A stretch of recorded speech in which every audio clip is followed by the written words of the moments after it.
ونعوذ بالله من شرور أنفسنا ومن سيئات أعمالنا من يهده الله فلا مضل له ومن يضلله فلا هادي له ونشهد أن لا إله إلا الله ونشهد أن محمدا عبده ورسوله أما بعد فإن خير الحديث كتاب الله وخير الهدي هدي محمد صلى الله عليه وسلم وشر الأمور محدثتها وكل محدثة بدعة وكل بدعة ضلالة وكل ضلالة في النار. أعوذ بالله من الشيطان الرجيم. بسم الله الرحمن الرحيم. يا أيها الناس اتقوا ربكم الذي خلقكم من نفس واحدة وخلق منها زوجها وبث منهما رجالا كثيرا ونساء واتقوا الله الذي تساءلون به والأرحام إن الله كان عليكم رقيبا.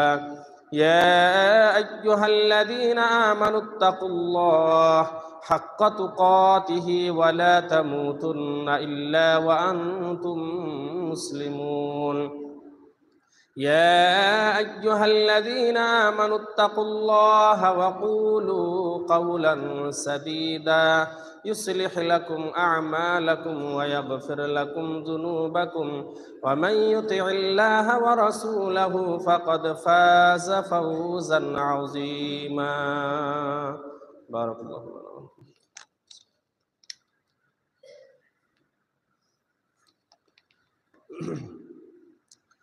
إن الحمد لله وحده وسلام على عباده الذين اصطفى أما بعد فأعوذ بالله من الشيطان الرجيم. بسم الله الرحمن الرحيم. والمؤمنون والمؤمنات بعضهم أولياء بعض يأمرون بالمعروف وينهون عن المنكر ويقيمون الصلاة ويؤتون الزكاة ويطيعون الله ورسوله أولئك سيرحمهم الله إن الله عزيز حكيم. وقال الله تبارك وتعالى في موضع آخر تعاونوا على البر والتقوى ولا تعاونوا على الإثم والعدوان. وقال النبي صلى الله عليه وسلم حق المسلم على المسلم خمس: رد السلام وعيادة المريض واتباع الجنائز وإجابة الدعوات وتشميت العاطش. رواه البخاري ومسلم। প্রশংসা একমাত্র সেই মহান আল্লাহ রব্বুল আলামিনের জন্যই, যেই মহান রব্বুল আলামিনের অশেষ দয়ায় আজকে আমরা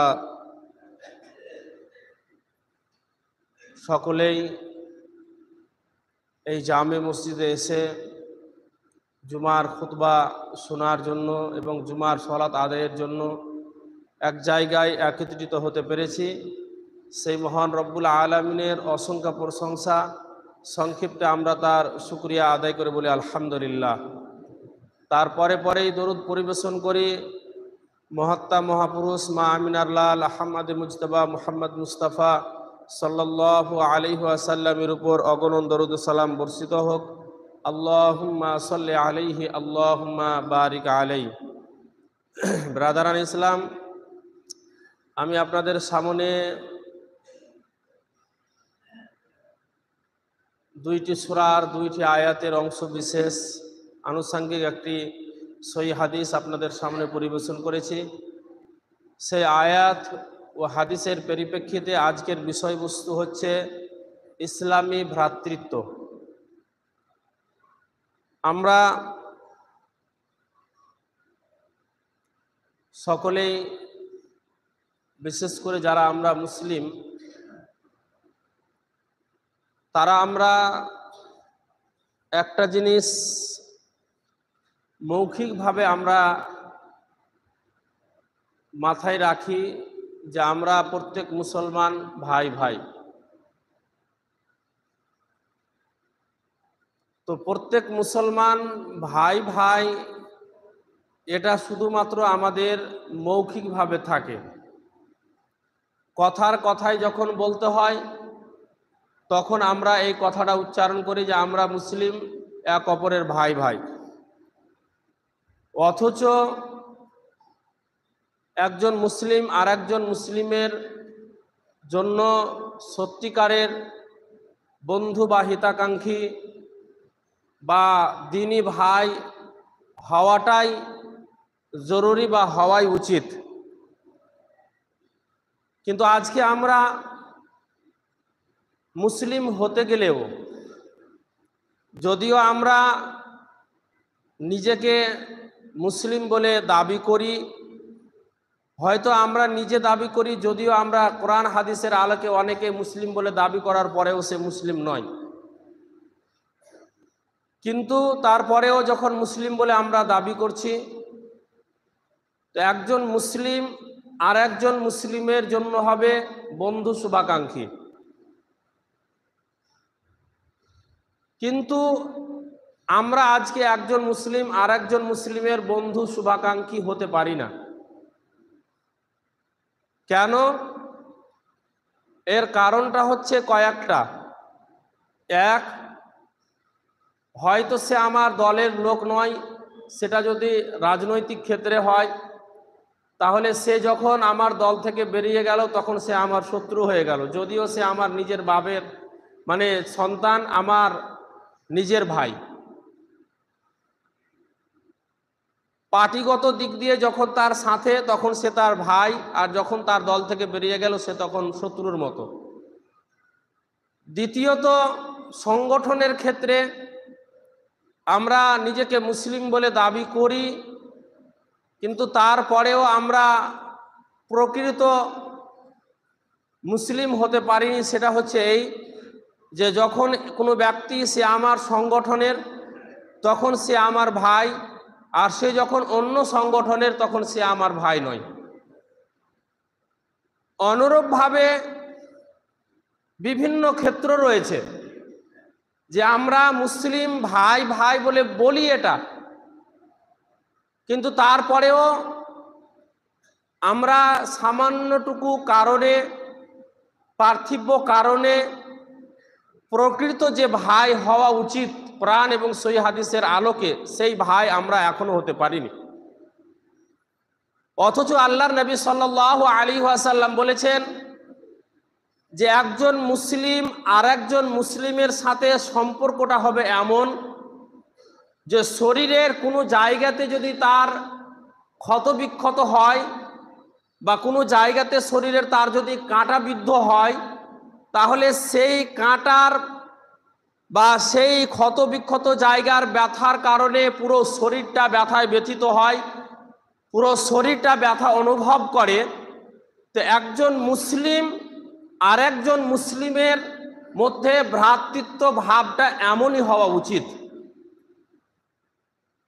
একজন মুসলিম আর একজন মুসলিমের মধ্যে ভ্রাতৃত্ব ভাবটা এমনই হওয়া উচিত যেমন একটা ইট আর একটা ইটের সাথে লেগে একটা দেওয়াল তৈরি হয়, তো তেমনি ভাবে একজন মুসলিম আর একজন মুসলিমের সাথে বন্ধুত্ব হবে কোরআন এবং সহিহ হাদিসের আলোকে, আল্লাহ এবং তার রাসূলকে ভালোবেসে এই রকম ইটের মতো একটা দেওয়াল তৈরি হবে। অথচ আমরা এখনো পর্যন্ত প্রকৃত দ্বীনি ভাই হিসাবে যে আমরা এক অপরের মুসলিম ভাই হব, এটা আমরা হতে পারিনি। অথচ আল্লাহ রাব্বুল আলামিন কি বলেছেন?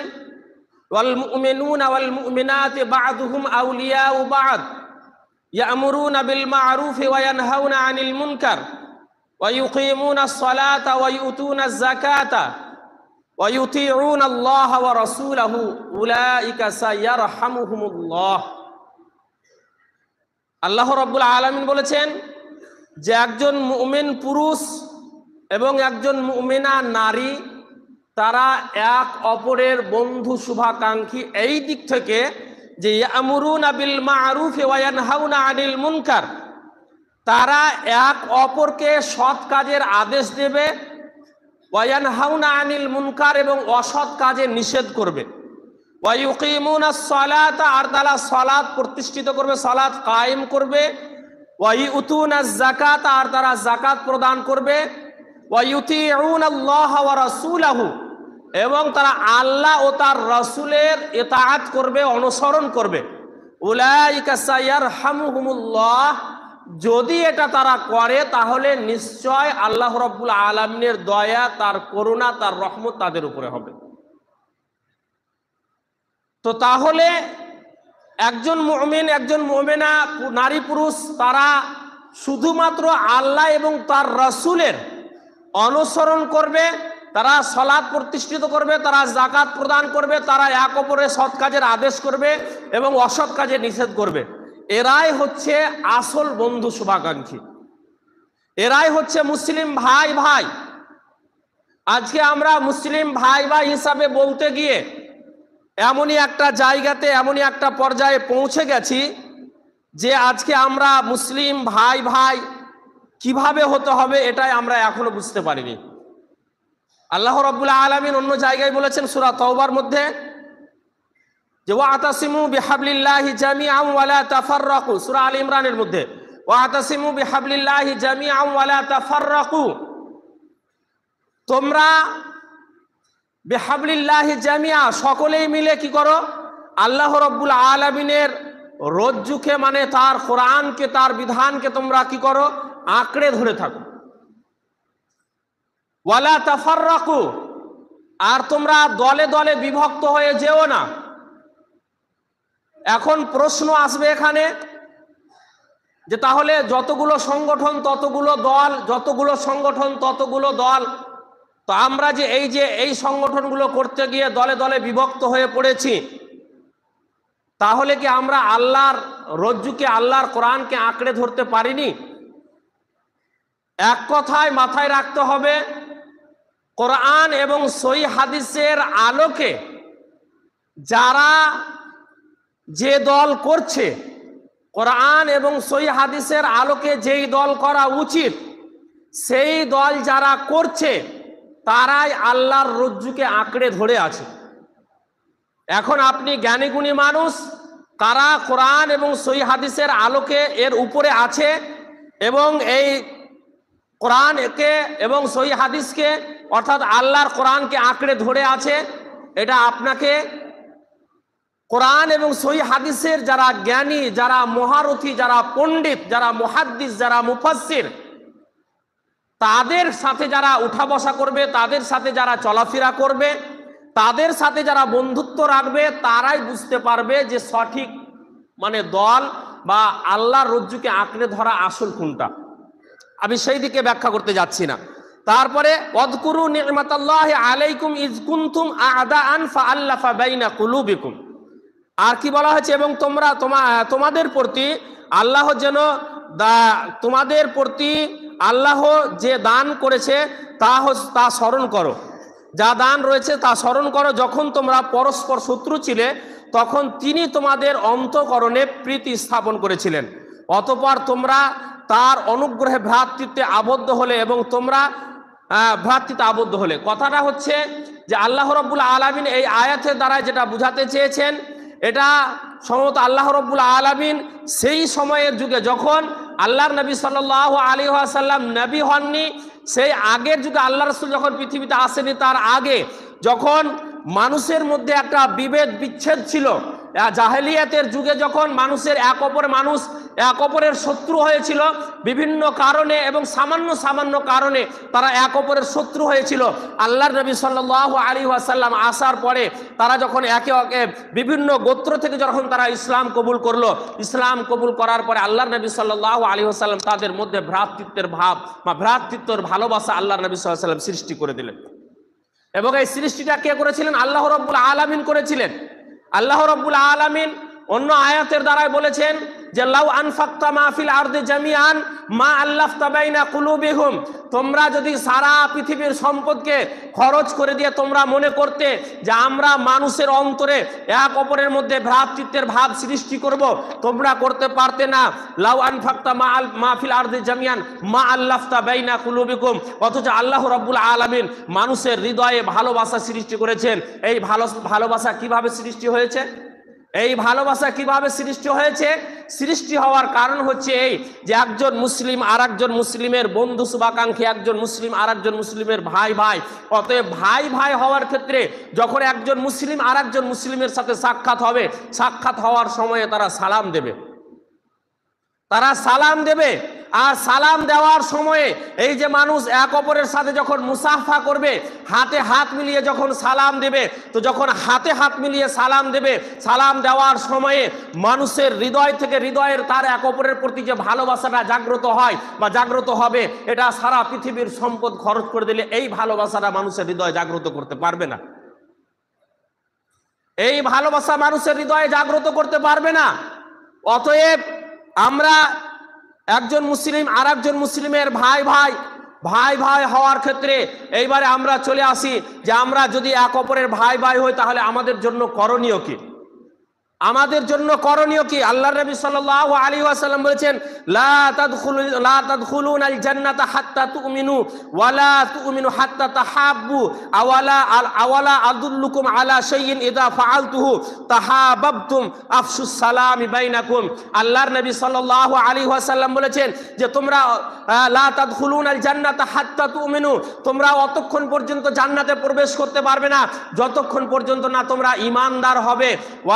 তারপরে বলেছে ওয়ালা তুমিনু হাত্তা তাহাব্বু, আর তোমরা ততক্ষণ পর্যন্ত মুমিন হতে পারো না যতক্ষণ পর্যন্ত না তোমরা এক অপরের সাথে বন্ধুত্ব রাখবে, এক অপরের সাথে ভ্রাতৃত্ব রাখবে, বন্ধুত্ব রাখবে, ততক্ষণ পর্যন্ত তোমরা মুমিন হতে পারো না। তারপরে আল্লাহর নবী সাল্লাল্লাহু আলাইহি ওয়াসাল্লাম বলেছেন, আওয়ালা আদুল্লুকুম আলা শাইইন ইযা ফাআলতুমুহু তাহাবাবতুম। তোমরা কি এটা চাও না যে আমি তোমাদেরকে এমনই একটা কথা বলে দিই, যেই কাজটা যদি তোমরা করো তাহলে তোমাদের মধ্যে ভ্রাতৃত্ব ভাব এমনভাবে সম্পর্ক হবে যে পৃথিবীর কোনো জিনিস তোমাদেরকে সেই ভ্রাতৃত্ব ভাবে সম্পর্ক বা আবদ্ধ করতে পারবে না। অতএব তোমাদেরকে আমি এমনই একটা কথা বলে দিই। সেটা সাহাবায়ে কেরামরা বলেন, আল্লাহ রসুল অবশ্যই আপনি বলুন। তখন আল্লাহ রসুল সাল্লাল্লাহু আলাইহি ওয়াসাল্লাম বলছেন, আফসুস সালামি বাইনাকুম, তোমরা সালামকে প্রশস্ত করে দাও, তোমরা সালামকে প্রশস্ত করে দাও। একজন মুসলিমের আর একজন মুসলিমের সাথে যখন দেখা হবে, সাক্ষাৎ হবে, তখন সালাম দেবে।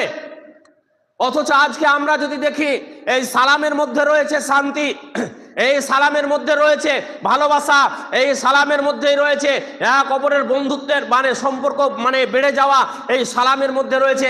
অথচ আজকে আমরা এক অপরের বন্ধু শুভাকাঙ্ক্ষী হতে পারিনি। তার কারণ হচ্ছে এই যে আমরা একজন মুসলিম আর একজন মুসলিমকে দেখতে গেলে আমাদের হৃদয়ে হিংসার আগুন দাউ দাউ করে জ্বলে। একজন মুসলিম আর একজন মুসলিমকে দেখলে আমাদের হিংসার আগুন দাউ দাউ করে জ্বলে। আজকে আমরা শুধু চাই শান্তি শান্তি শান্তি, এটা উপরে উপরে আমরা শান্তি চাই, কিন্তু কোরআন এবং সহিহ হাদিসের আলোকে যেভাবে চলতে গেলে আমরা শান্তি পাবো সেইভাবে আমরা শান্তির আশা কামনা করি না। যেমন আল্লাহর নবী সাল্লাল্লাহু আলাইহি ওয়াসাল্লাম বলেছেন, আফসুস সালামি বাইনাকুম, তোমাদের মধ্যে সালামকে ছড়িয়ে দাও, সালামকে বিস্তার করো, তাহলে তোমাদের মধ্যে শান্তি ফিরে আসবে। আচ্ছা বলুন তো, আমরা তো সবাই চাই আমাদের পরিবারের লোকেরা শান্তিতে থাকুক, অথচ আমি আপনি যখন বাড়িতে প্রবেশ করি তখন আমরা সালাম দিই? আমি আপনি যখন বাড়িতে প্রবেশ করি তখন আমরা সালাম দিই। আমরা তো চাই আমাদের পরিবারের উপরে শান্তি অবতীর্ণ হোক, অথচ বাড়িতে যখন আমরা ঢুকি তখন আমরা সালাম দিয়ে প্রবেশ করি না। অথচ সালাম দেওয়ার অর্থ হচ্ছে এই যে সালাম দিতে গেলে আপনি আপনার পরিবারের জন্য আল্লাহর কাছে শান্তি কামনা করলেন, আল্লাহ তুমি এদের উপরে শান্তি অবতীর্ণ করো। অথচ আমরা সালাম দিই না। এক অপরের সাথে যখন দেখা হবে আমরা চাই যে আমি ভাই আমার আরেক ভাইয়ের উপরে শান্তি, আমার আরেক ভাইয়ের জন্য শান্তি কামনা করি, অথচ যখন দেখা হয় তখন আমরা সালাম দিই না। আমরা সালামটাকে এমনই একটা জিনিস মনে করেছি যে সালাম দিতে গেলে আমাদেরকে লজ্জা মনে হয়, সালাম দিতে গেলে আমাদেরকে লজ্জা মনে হয় যে সালাম দিব, এটা লজ্জাজনক মনে হয়। অথচ আমাদের যখন কেউ বড়, যখন আমরা কোনো জেনারেল শিক্ষিত হই বা আমাদের মধ্যে কোনো একজন ভালো জেনারেল শিক্ষিত হয়, তখন সালাম দিতে তাকে লজ্জা লাগে, কিন্তু good morning, good afternoon, good night বলতে লজ্জা লাগে না। লজ্জা লাগে না? যার মধ্যে কোনো শান্তি নেই। অথচ আল্লাহর নবী সাল্লাল্লাহু আলাইহি ওয়াসাল্লাম এত সুন্দর বাক্য বলে দিয়েছেন, এবং আল্লাহ রাব্বুল আলামিন বলেছেন, লাউ আনফাকতা মা ফিল আরদি জামিআন মা আল্লাফতা বাইনা কুলুবিকুম। সারা পৃথিবীর সম্পদ খরচ করে দিতে গেলেও সালাম দিয়ে এক অপরের সাথে হাত মিলিয়ে এই যে ভালোবাসা ভ্রাতৃত্ব সৃষ্টি করবা, মানে আল্লাহ রাব্বুল আলামিন যেটা সৃষ্টি করে দিবেন, সারা পৃথিবীর সম্পদ খরচ করে দিলেও তুমি মানুষের হৃদয় এইভাবে ভালোবাসার সম্পর্ক তুমি করতে পারবে না। সালাম দিতে গেলে আল্লাহ রাব্বুল আলামিনের কাছে আপনি আপনার ভাইয়ের জন্য শান্তি কামনা করলেন, অতএব আল্লাহ তার উপরে শান্তি বর্ষণ করবেন। আপনার ভাই আপনার জন্য সালামের উত্তর দেবে, আপনার জন্য শান্তি কামনা করলো, আল্লাহ রাব্বুল আলামিন আপনার উপরে শান্তি বর্ষণ করবেন। আপনি আপনার বাড়িতে প্রবেশ করার সময়ে যখন সালাম দিয়ে প্রবেশ করবেন, তখন আপনার বাড়িতে সালাম, আপনার বাড়ির জন্য আপনি শান্তি কামনা করলেন, আপনার বাড়ির উপরে আল্লাহর শান্তি বর্ষণ হোক। আপনার পরিবারের লোক বলবে ওয়া আলাইকুমুস সালাম, তোমার উপরেও আল্লাহর শান্তি বর্ষণ হোক। আমরা তো কেউ এক অপরের শান্তি চাই না, শুধু মুখে চাই শান্তি আর শান্তি, শান্তি আর শান্তি। কোরআন হাদিসের আলোকে যেভাবে শান্তি চাওয়া দরকার সেভাবে আমরা চাই না। অথচ আল্লাহর নবী সাল্লাল্লাহু আলাইহি ওয়াসাল্লাম বলেছেন, হাক্কুল মুসলিমি আলাল মুসলিমি খামসুন, রাদ্দুস সালাম। এক মুসলমান আর এক মুসলমানের উপরে 5টা হক, কোন হাদিসে 6টা বলা হয়েছে, আবার কোন হাদিসে 4টা বলা হয়েছে। তো এখানে 5টার কথা যখন বলা হয়েছে, আমি 5টার কথা বলছি, রাদ্দুস সালাম। আল্লাহর নবী সাল্লাল্লাহু আলাইহি ওয়াসাল্লাম বলেছেন, তোমরা সালামকে ছড়িয়ে দাও, প্রশস্ত করো, তোমরা সালাম দাও। এক মুসলমান আর এক মুসলমানের সাথে যখন দেখা হবে তখন তোমরা সালাম দাও। কিন্তু আজকে আমরা সালাম দিই না, কেন? কারণ একজন মুসলমান আর একজন মুসলমানের উপর শুধু হিংসার বিদ্বেষ, হিংসার বিদ্বেষ, হিংসার বিদ্বেষ। একজন ভাই আর একজন ভাইয়ের সাথে সাথে শুধু হিংসা আর বিদ্বেষ, হিংসা আর বিদ্বেষ। এই হিংসা আর বিদ্বেষের কারণ হচ্ছে এই যে আজকে আমি যে জায়গাতে আছি, আমার একটা দ্বীনী ভাই, আমার একটা মুসলিম ভাই আমার চাইতে একটু উঁচু জায়গাতে আছে, যার কারণে তার উপরে হিংসা। আমি একটা ব্যবসা করছি, আমার ব্যবসায় ততটা হয়তো উন্নতি হয়নি, আল্লাহ দেয়নি অতটা হয়তো উন্নতি, যখন চাইবেন আল্লাহ দিবেন। আমার একটা দ্বীনী ভাই, মুসলিম ভাই আমার চাইতে ব্যবসায় উন্নতি লাভ করেছে, আল্লাহ তাকে দিয়েছেন, আমার তার উপরে হিংসা হয়। হিংসার আগুন শুধু অন্তরে দাউ দাউ করে জ্বলে।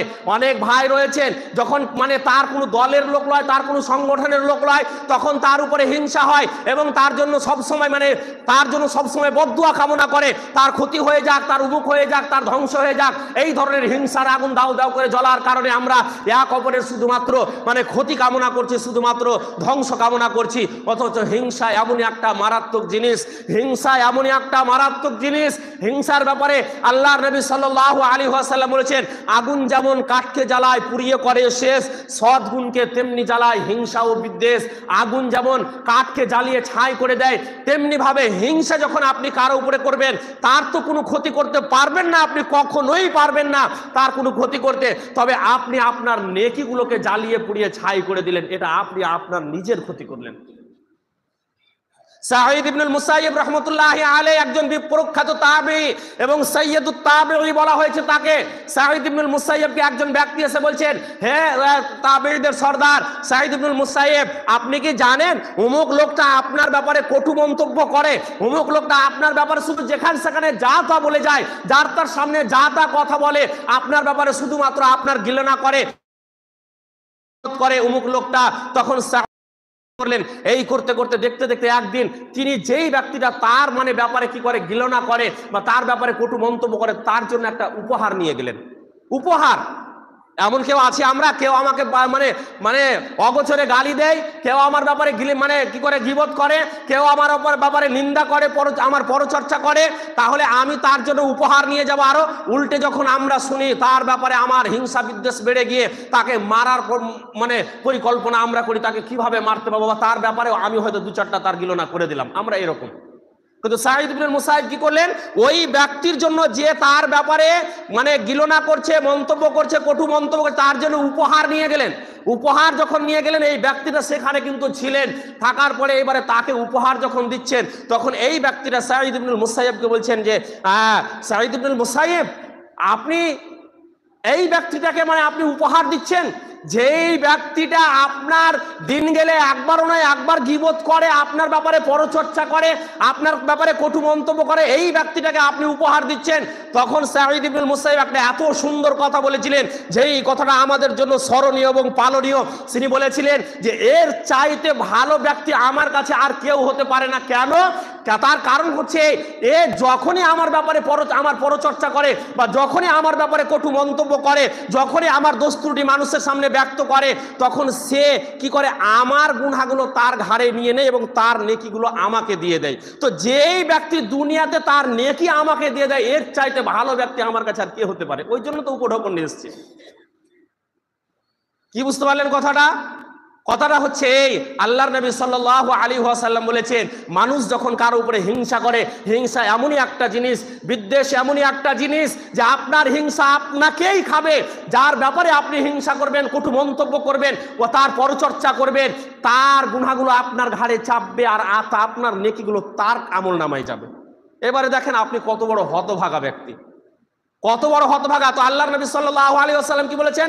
রাদ্দুস সালাম, তোমরা সালাম দাও, সালামকে প্রশস্ত করো, তাহলে মানুষের মধ্যে ভ্রাতৃত্ব সৃষ্টি হবে। ওয়া ইয়াদাতিল মারিদ, এবং অসুস্থ ব্যক্তি যদি কেউ থাকে, তোমার সেটা বাড়ির মধ্যে হোক, তোমার সেটা প্রতিবেশীর মধ্যে হোক, বা তোমার আত্মীয়র মধ্যে হোক, তোমার গ্রামের মধ্যে হোক, যখন কোনো জানবে এই ব্যক্তি অসুস্থ রয়েছে, ইয়াদাতুল মারিদ, অসুস্থ ব্যক্তিকে দেখতে যাও। কারণ অসুস্থ ব্যক্তিকে দেখতে যাওয়া এটা একটা ভ্রাতৃত্বের ভাবের পরিচয়, ভ্রাতৃত্বের বন্ধনের একটা পরিচয়, এবং এটা একটা মুসলিম আর একটা মুসলিমের হক আদায় করা। এবং আল্লাহ রাব্বুল আলামিন বলেছেন, আল্লাহর নবী সাল্লাল্লাহু আলাইহি ওয়াসাল্লাম বলেছেন যে যখন যে আল্লাহ রাব্বুল আলামিন বলেছেন, যে আল্লাহ নবী সাল্লাল্লাহু আলাইহি ওয়াসাল্লাম বলেছেন, আল্লাহ রাব্বুল আলামিন বলেছেন, মানে এটা হাদিসে কুদসি, উনি বলছেন যে যখন একজন ব্যক্তি কোনো অসুস্থ ব্যক্তিকে দেখতে যায়, যখন একজন ব্যক্তি কোনো অসুস্থ ব্যক্তিকে দেখতে যায়, তো সেই সময়ে যখন সকালবেলায় দেখতে যায়, তো সন্ধ্যা পর্যন্ত ওই ব্যক্তির জন্য আল্লাহ রাব্বুল আলামিনের রহমতের ফেরেশতারা ৭০,০০০ রহমতের ফেরেশতা তার জন্য দুআয়ে মাগফিরাত করে, তার মাগফিরাতের কামনা করে। ৭০,০০০ ফেরেশতা। আপনি সকালবেলায় গেছেন একজন অসুস্থ ব্যক্তিকে দেখতে, তো ৭০,০০০ ফেরেশতা সন্ধ্যা পর্যন্ত আপনার জন্য মাগফিরাতের কামনা করবে। আপনি সন্ধ্যাবেলায় কোনো একজন অসুস্থ ব্যক্তিকে দেখতে গেছেন, তো সকাল পর্যন্ত আল্লাহ রাব্বুল আলামিনের ৭০,০০০ রহমতের ফেরেশতা ওই ব্যক্তির জন্য কি করবেন, মানে মাগফিরাতের দোয়া কামনা করবেন। তাহলে একটা কথা এখানে চিন্তা করুন, যে আপনি যখন কোনো একজন অসুস্থ ব্যক্তিকে দেখতে যাব, হোক সেটা আমার দলের লোক বা নাই হোক, হোক সেটা আমার দলের লোক বা নাই হোক, এমনকি আপনার প্রতিবেশী যদি মানে হিন্দু ব্যক্তিও হয়, আপনার প্রতিবেশী যদি হিন্দু ব্যক্তি, সেও যদি অসুস্থ হয়, তাকেও আপনি দেখতে যান। আল্লাহর নবী সাল্লাল্লাহু আলাইহি ওয়াসাল্লাম স্বয়ং নিজেই একজন ইহুদি ব্যক্তি, মানে ইহুদিকে দেখতে গেছেন। এবং এরকম অনেক মানে ইহুদি মানে কাফের মুশরিক আল্লাহর নবী সাল্লাল্লাহু আলাইহি ওয়াসাল্লাম তার অসুস্থের সময়ে দেখতে গেছেন, এরকম অনেক হাদিস প্রমাণিত রয়েছে। অতএব আপনার প্রতিবেশী, আপনার গ্রামের হিন্দু ব্যক্তিও যদি অসুস্থ হয়ে পড়ে, আপনি তাকে দেখতে যান, আপনি দেখতে যান তাকে, তাহলে আল্লাহ রাব্বুল আলামিনের ৭০,০০০ রহমতের ফেরেশতা আপনার জন্য দোয়া মাগফিরাত কামনা করবে। আপনি আল্লাহর কাছে দোয়া করতে গেলে সেই দোয়া কবুল হতেও পারে, নাও হতে পারে। আপনি আল্লাহর কাছে কোনো জিনিস চাইতে গেলে আমাদের গুনাহের প্রায়শ্চিত্তের জন্য আল্লাহর কাছে ক্ষমা প্রার্থনা করব, সেটা কবুল হতেও পারে, নাও পারে। কিন্তু আল্লাহর রহমতের ফেরেশতারা যখন আপনার জন্য মাগফিরাতের দোয়া কামনা করবে, সেটা কবুল হবেই হবে, কারণ ফেরেশতারা হচ্ছেন মুস্তাজাবুদ দাওয়াত। ব্রাদারান ইসলাম ২ নাম্বার। ৩ নাম্বার হচ্ছে কি? ৩ নাম্বার হচ্ছে ইয়াদাতুল মারিদ, রাদ্দুস সালাম ওয়া ইয়াদাতুল মারিদ। তারপরে আরেকটা হচ্ছে ওয়া ইত্তিবাউল জানাইজ, যখন কোনো ব্যক্তি মারা যাবে তখন তার জানাজায় শরীক হওয়া। তারপরে ওয়া ইজাবাতুদ দাওয়াত, কোনো হালাল বৈধ যখন আপনাকে দাওয়াত দিবে, ইনভাইট করবে, তখন আপনি সেখানে তার দাওয়াতে অংশগ্রহণ করুন। তারপরে বলা হয়েছে ওয়া হামিদাল্লাহ ইজা আতিসাল্লাহু ফা, মানে যখন কোনো ব্যক্তি কি হবে, মানে যখন কাউকে ছিক আসবে, তখন তার ছিকের জবাব দেওয়ার বিষয়টা একটা আলাদা মানে প্রসঙ্গ চলে এলো। তো কথা হচ্ছে এগুলো হচ্ছে একটা মুসলিম আর একটা মুসলিমের হক। ছিকের জবাব দেওয়ার মানে যখন কোনো একজন ব্যক্তির হাঁচি এলো, সে আলহামদুলিল্লাহ বলবে জোরে। যখন আপনি পাশের মানুষ আলহামদুলিল্লাহ শুনতে পেলেন, আপনি তার জন্য দোয়া করবেন ইয়ারহামুকাল্লাহ। এবার যখন আপনি ইয়ারহামুকাল্লাহ বললেন, তখন ওই হাঁচিদাতা ব্যক্তি বলবে ইয়াহদিকুমুল্লাহ ইউসলিহ বালাকুম। এটা হচ্ছে উত্তর দেওয়া। তো এটা প্রসঙ্গ আলাদা। তো কথা হচ্ছে এই যে আমরা মুসলিম এক অপরের মানে ভাই হতে অতক্ষণ পর্যন্ত পারবো না, যতক্ষণ পর্যন্ত না আমরা কোরআন এবং সহিহ হাদিসের আলোকে আমরা এক অপরকে ভালো না বাসবো। ব্রাদারান ইসলাম, তারপরে আমি আরো ২-১টা হাদিসের কথা আপনাদের বলে দিই, যে সাহাবায়ে কেরামরা কেমন ভাবে তারা এক মুসলিম আর এক মুসলিমকে ভালোবেসেছেন। কেমন ভাবে একজন মুসলিম আর একজন মুসলিমকে ভালোবেসেছেন। একজন সাহাবী যার নাম হচ্ছে আব্দুর রহমান ইবনে আউফ রাদিয়াল্লাহু আনহু, উনি যখন মক্কা থেকে মদিনা হিজরত করে গেলেন, তো মদিনার মধ্যে একজন সাহাবী ছিলেন আনসার সাহাবী, তার নাম ছিল সাদ ইবনুর রবি।